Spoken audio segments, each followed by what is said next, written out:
जय हिंद साथियों, आपका अपने YouTube channel practice set exam पर हार्दिक अभिनंदन है। तो कैसे हैं दोस्तों आप सभी? आशा है आप सभी अच्छे होंगे, स्वस्थ होंगे और अपनी तैयारी में व्यस्त होंगे। आपका भाई एक बार पुनः आप सभी के बीच उपस्थित है। आज दोस्तों एक बहुत बड़ा अनाउंसमेंट करने जा रहे हैं हम। आज से हम आप लोगों को हिंदी की क्लासेस प्रोवाइड करेंगे और हिंदी ज़ीरो लेवल से रहेगी। वर्तमान समय में जितने भी कंपटीशन क्लासेस हैं या कंपटीशन लेवल के जो एग्ज़ाम आ रहे हैं उसमें हिंदी का बहुत बड़ा महत्व है। तो इस बात को ध्यान रखते हुए आज से मित्रों हम हिंदी का क्लास आपको एवरीडे 1 से सवा घंटे का क्लास एवरीडे आपको प्रोवाइड कराया जाएगा। आइए दोस्तों बात करते हैं अगर हम हिंदी की, तो हिंदी में सबसे बड़ा चैप्टर जो है और पहला चैप्टर है वह आपका वर्णमाला है।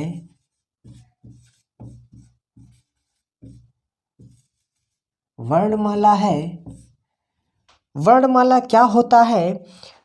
वर्ण क्या होता है, अक्षर क्या होता है, शब्द क्या होता है, इत्यादि सारी बातें आप विधिवत विद एक्सप्लेनेशन आपको क्लास में बताई जाएंगी। आप सभी से विनम्र निवेदन है क्लास में आप लोग बने रहेंगे।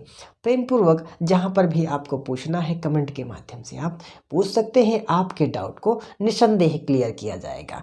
बात कर लेते हैं अगर हम वर्णमाला की, तो आप सभी को पता है वर्णमाला को क्या कहते हैं। वर्णों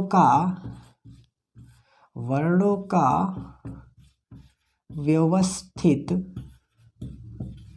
व्यवस्थित समूह वर्णमाला कहलाता है।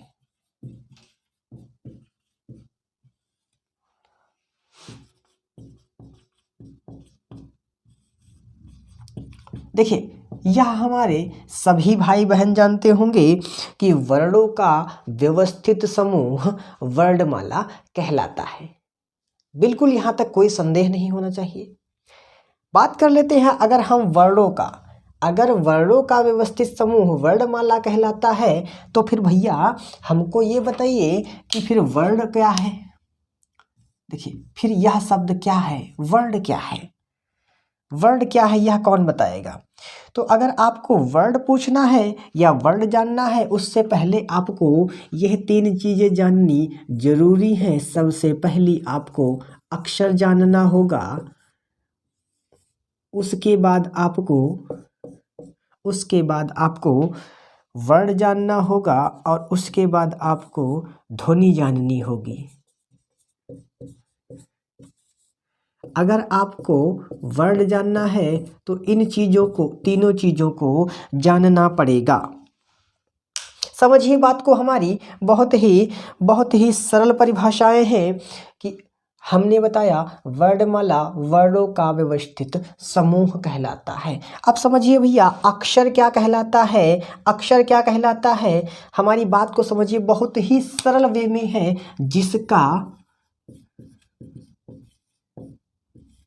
क्षर ना किया जा सके, जिसका क्षर ना किया, क्षर का मतलब नुकसान ना किया जा सके, जिसका नुकसान ना किया जा सके क्या कहलाता है भैया? क्या कहलाता है? अक्षर।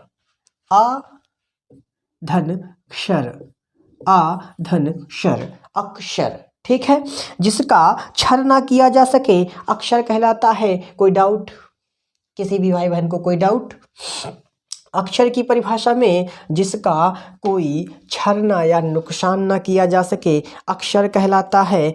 हमारी बात को समझिएगा, आप अक्षर को वर्ण या ध्वनि, अक्षर को वर्ण या ध्वनि नहीं कह सकते हैं। अक्षर को वर्ण या ध्वनि नहीं कहा जा सकता है। एक प्रश्न अगर आपके एग्जाम में आता है, क्या किसी अक्षर को वर्ण कह सकते हैं? गलत है, बिल्कुल गलत है। उस वे में आप उसको गलत लगाएंगे। क्या हम अक्षर को ध्वनि कह सकते हैं? जी नहीं, हम अक्षर को ध्वनि नहीं कह सकते हैं। अक्षर। तो फिर वर्ड क्या है, ध्वनि क्या है? पहले हम जानते हैं कि ध्वनि क्या है। पहले हम ध्वनि देख लेते हैं। ध्वनि क्या है? भाषा की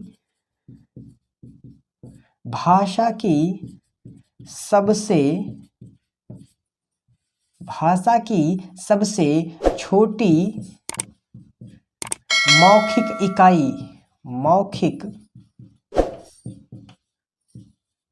इकाई। डेफिनेशन खत्म। समझिए, बहुत ही इजी। ध्वनि, अगर आपसे पूछे कोई ध्वनि क्या है, तो आप उसको क्या बताएंगे? भाषा की सबसे छोटी मौखिक इकाई। जैसे हमने आपसे बोला का हमने बोला, मतलब हमने बोला है का, तो यह जो बोल रहे हैं का शब्द, का अक्षर को, यह क्या है? ध्वनि है। और हमने इसको लिख दिया यहाँ पर क्या, तो का भैया क्या हो गया? ये वर्ड हो गया। समझिए, हाँ, बहुत ही बड़ा सरल शब्दों में कि जिस अक्षर को हमने वर्ड को लिख दिया, वह भैया क्या हो गया? लिख दिया, उसको क्या कहते हैं? वर्ड कहेंगे। और अगर हम उसको बोल रहे हैं तो क्या कहेंगे? उसको ध्वनि कहेंगे। बिल्कुल। कोई डाउट किसी भी भाई को, किसी भी बहन को हमारी कोई डाउट? जी, आगे बढ़ते बात कर लेते हैं हम। तो इसकी डेफिनेशन में कुछ समझने जैसा है ही नहीं।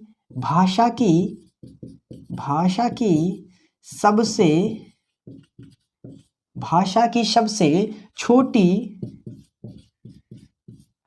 लिखित इकाई। भाषा की सबसे छोटी लिखित इकाई। देखिए, हमने बात की थी वर्णमाला। वर्णों का व्यवस्थित समूह वर्णमाला कहलाता है। क्लियर? एक डेफिनेशन। दूसरा, अक्षर, जिसका कोई क्षर अथवा नुकसान ना किया जा सके, अक्षर। तीसरा, वर्ण, भाषा की सबसे छोटी लिखित इकाई। जैसे हमने पा बोला, पा, तो पा अगर बोल रहे हैं तो क्या होगा? पा अगर बोल रहे हैं तो ध्वनि होगा, और अगर लिख दिए हैं तो भैया ये वर्ण हो जाता है। क्या हो जाता है? तो ये वर्ण हो जाता है। बोलने पे ध्वनि और लिखने पे वर्ण। अभी हम वर्णमाला का विधिवत देखेंगे एक्सप्लेनेशन। उसके पहले हम बात कर लेते हैं, जैसे हमने, चलिए हम क्लासिफिकेशन करके दिखा देते हैं आप लोगों को।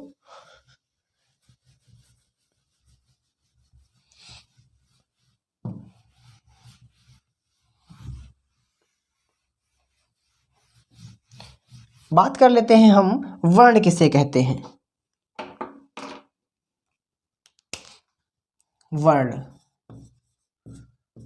आप सभी को पता होगा कि वर्णों को दो भागों में बांटा गया है। वर्ण को दो भागों में बांटा गया है। भैया कौन कौन से दो भाग वर्ण के हैं? एक तो आपका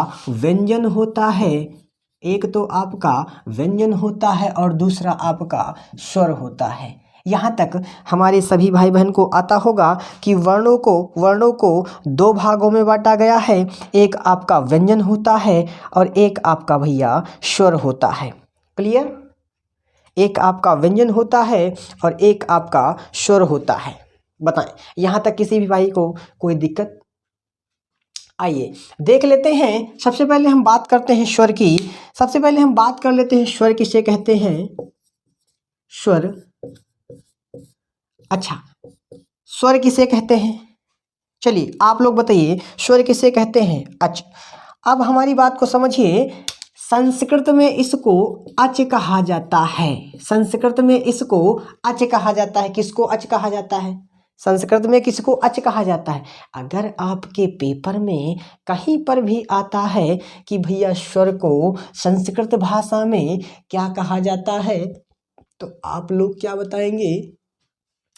जी हाँ, क्या बताएंगे कि भैया हमको हमारे सर ने बताया है, अच कहा जाता है। बहुत ही सरल शब्द है, बहुत ही इजी है, कोई इसमें डाउट नहीं, कोई दो राय नहीं। संस्कृत भाषा में इसको क्या कहा जाता है? अच कहा जाता है। किसको? स्वर को। क्लियर? स्वर को अच कहा जाता है। अच्छा, बात कर लेते हैं हम स्वर किसे कहते हैं। जो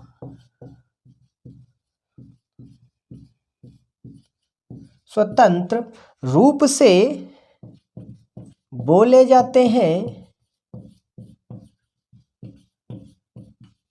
जो स्वतंत्र रूप से बोले जाते हैं उनको भैया हम क्या कहते हैं? उनको हम क्या कहते हैं? स्वर कहते हैं। देखिए, जो स्वतंत्र रूप से बोले जाते हैं उनको क्या कहा जाता है? स्वर कहा जाता है। क्लियर है? किसी भी भाई को हमारे कोई डाउट, किसी भी बहन को? ठीक है, आगे बात कर लेते हैं। जैसे देखिए, एक सेकेंड, जैसे आपका आ हो गया, दीर्घ आ हो गया, ई हो गई, दीर्घ ई हो गई, ऊ हो गया, दीर्घ ऊ हो गया,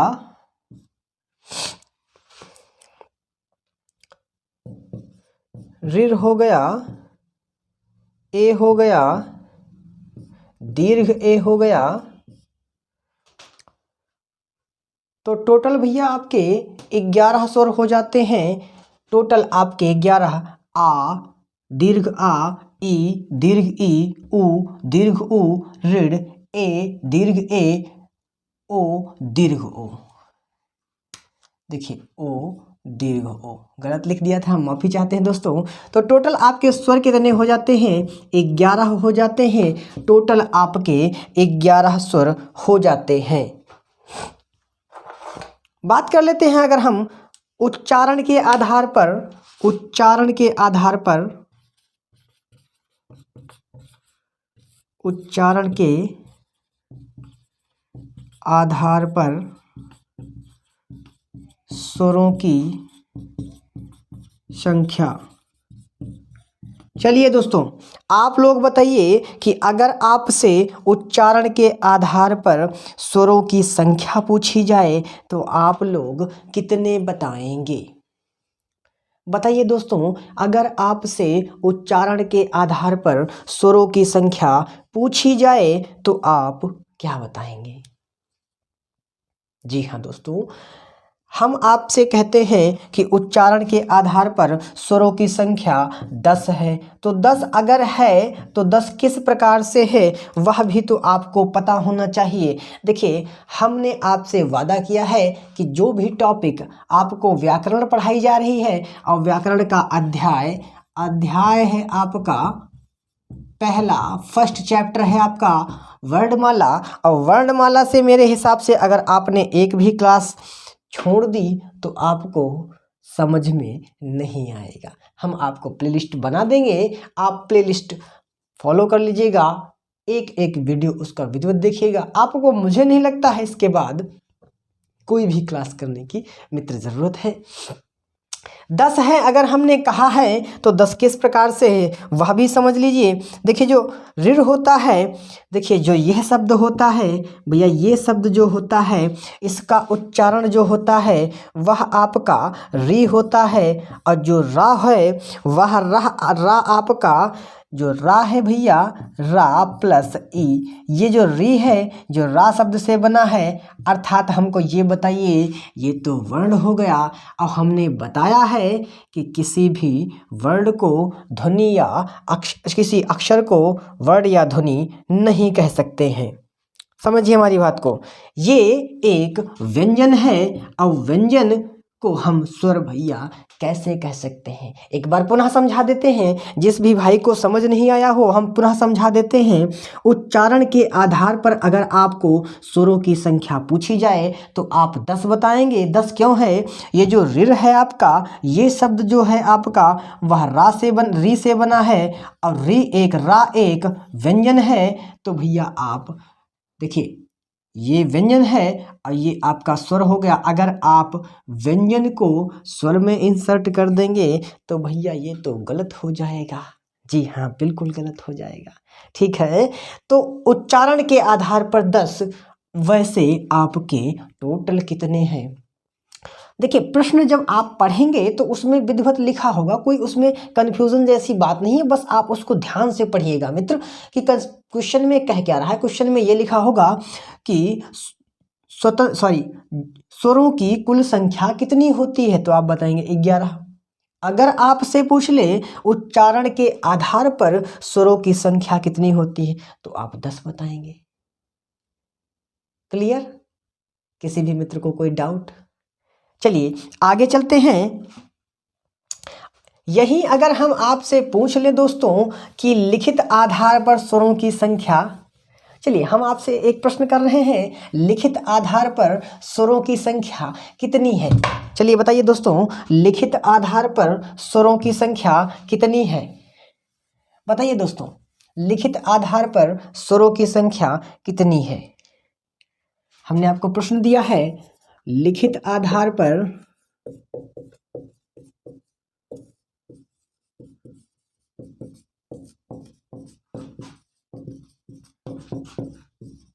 स्वरों की संख्या।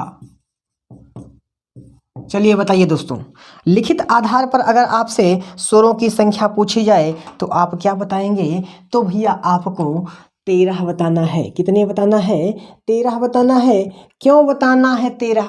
अच्छा 13 तो हमने आपको बता दिया, बट वाई, कैसे, हाउ, कैसे पॉसिबल कैसे है जब हमने 11 बताया टोटल और 10 बताया उच्चारण के आधार पर, तो आप भैया 13 कैसे? अब आप कहेंगे सर 13 कैसे होते हैं? तो भैया 13 ऐसे होते हैं कि आपके 11 तो हमने बता दिए। देखिए 11 तो हमने बता दिए हैं, उसमें से 2 जो बढ़े हैं वो अनुस्वार और आपका विसर्ग होता है।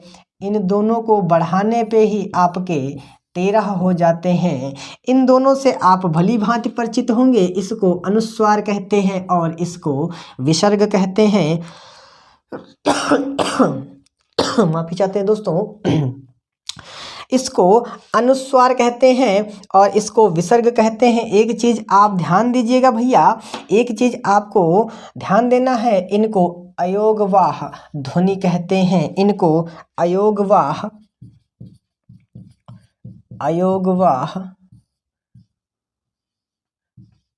ध्वनि भी कहा जाता है।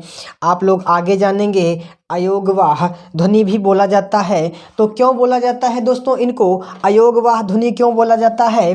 बात कर लेते हैं हम इस क्वेश्चन के आंसर की। तो क्या इसमें से कोई भी हमारा मित्र ऐसा है जिसको यह प्रश्न ना समझ आया हो?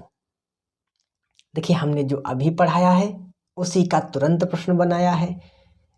अगर आपको कोई डाउट हो तो आप कमेंट के माध्यम से मित्रों पूछ सकते हैं, हम आपको बताने का प्रयास अवश्य करेंगे।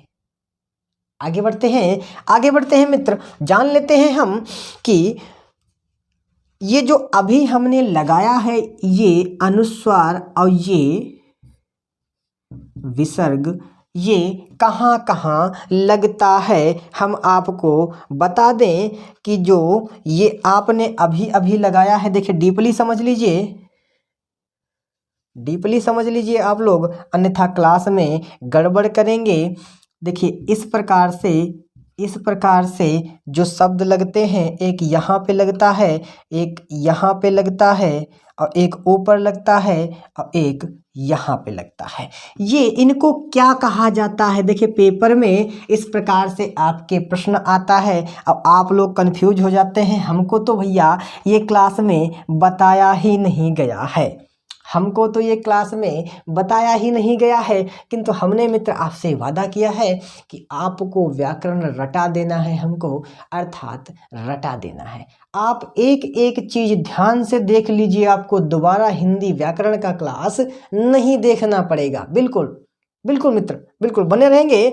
तो हम आपको बता दें दोस्तों, ये जो होता है ये इसको अनुस्वार कहते हैं, इसको दोस्तों अनुस्वार कहते हैं।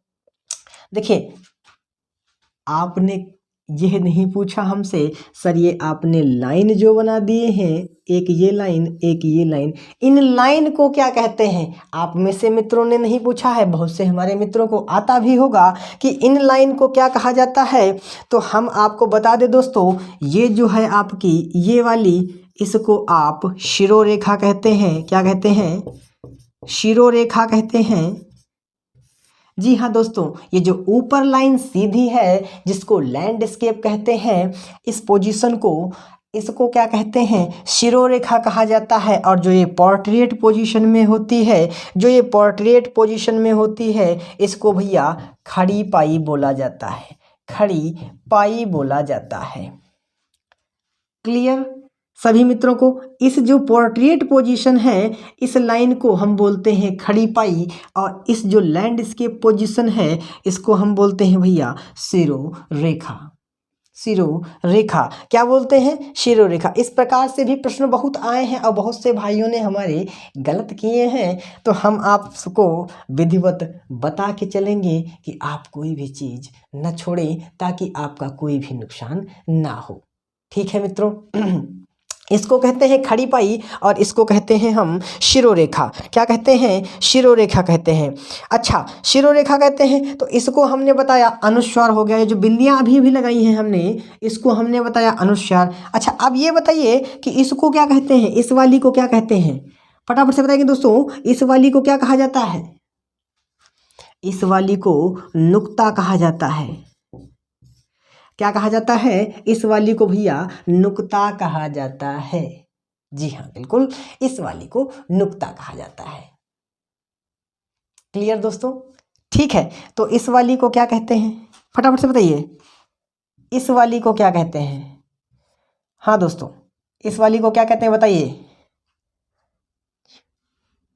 इस वाली को दोस्तों अक्षिप्त कहते हैं। इस वाली जो बिंदी होती है, इसको क्या कहते हैं? अक्षिप्त कहते हैं। क्या कहते हैं? अक्षिप्त कहते हैं। एक बची कौन? ये वाली, इसको क्या कहा जाता है? हाँ, ये जो पीछे लगती है, खड़ी पाई के पीछे लगती है, इसको क्या कहा जाता है? अच्छा, इनका योगदान क्या है अभी आगे आएंगे क्लास में। आप लोग चिंतित ना होइए कि सर ये बिंदियों को पढ़ाए जा रहे हैं, न जाने क्या पढ़ा रहे हैं। आप लोग क्लास में इनका बड़ा महत्व है। हाँ बिल्कुल, आप आए क्लास में। अभी आगे जब आप इसको पढ़ाएंगे, इस टॉपिक को इसलिए एक्सप्लेन किए दे रहे हैं ताकि ये जब लगे तो आपको लगे नहीं तो कि ये है क्या, ये कहाँ से आ गया, ये पीछे बिंदी कहाँ से आ गई। हाँ जी हाँ दोस्तों, इसको कहते हैं पंचमाक्षर। क्या कहते हैं दोस्तों? इसको पंचमाक्षर कहा जाता है। इसको पंचमाक्षर कहा जाता है। आप लोग स्क्रीनशॉट ले लेंगे ताकि हम दोस्तों आगे बढ़ सकें। यहाँ तक अगर किसी को क्लियर नहीं हुआ है, माफ़ी चाहते हैं दोस्तों, क्लास को बीच में रोकना पड़ रहा है क्योंकि कैमरे की बैटरी डेड हो रही है, बीच में क्लास बार बार रुक जा रही है। उसके लिए हम बहुत ही क्षमा याचक हैं दोस्तों। कैमरा थोड़ा सा हमने कुछ ध्यान नहीं दिया, बैटरी उसका चार्ज नहीं है, वो बार बार कट कर दे रहा है, इसी कारण से बीच में क्लास बाधित हो रही है। हम आपसे विनम्र भाव से माफ़ी के याचक हैं। आप लोगों से विनम्र निवेदन है, कल की क्लास यहीं से स्टार्ट की जाएगी। आज जो भी हमने बताया उसको आप लोग रिवीजन कर लीजिएगा। आज मित्रों यहीं तक, कल यहीं से प्रारंभ करेंगे। जय हिंद, जय भारत। आप सभी खुश रहें, मुस्कुराते रहें। धन्यवाद। एक बार पुनः आप सभी से माफ़ी चाहते हैं दोस्तों, कैमरे की वजह से आप क्लास को आज यहीं स्थगित करना पड़ रहा है। धन्यवाद।